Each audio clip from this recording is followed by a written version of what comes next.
الأستاذ عادل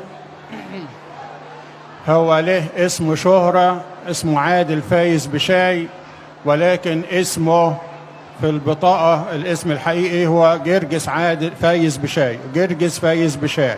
يعني هو له اسم شهرة عادل فايز بشاي، ولكن الاسم في البطاقة هو جرجس فايز بشاي، وهو كان ضابط في القوات المسلحة.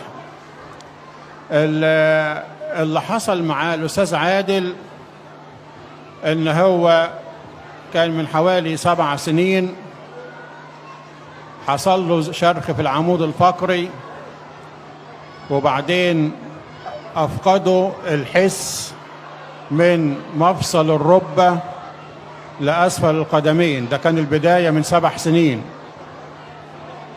وديت الصورة اللي هي ظهرت، كان لسه كان بيقدر يحرك عضلة الفخذ.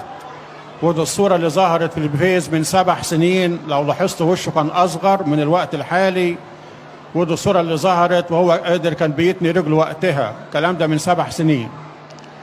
بعد كده الأمور تطورت للأسوأ، وبدأ يفقد الحس من مفصل الفخذ إلى أسفل القدمين.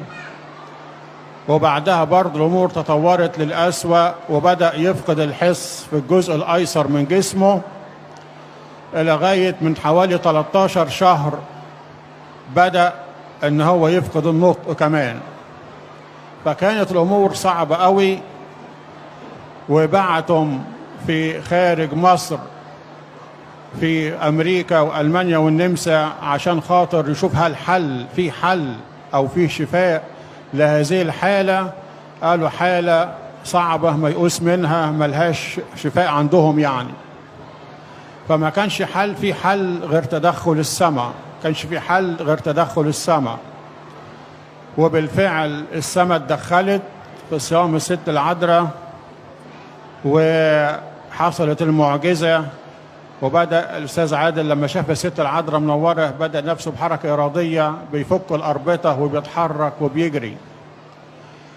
وأحب أقول لكم على حاجة، أن الأمن من حوالي 3 أيام عمل تحريات في المنطقة كلها، وسأل الجيران مسلمين ومسيحيين، سأل الجيران، وراح للأستاذ عادل في البيت وخد منه صورة من التقارير الطبية والأشعة، وتأكد من حدوث المعجزة، وأن هو كان بيتعالج في مستشفى السلام للقوات المسلحة.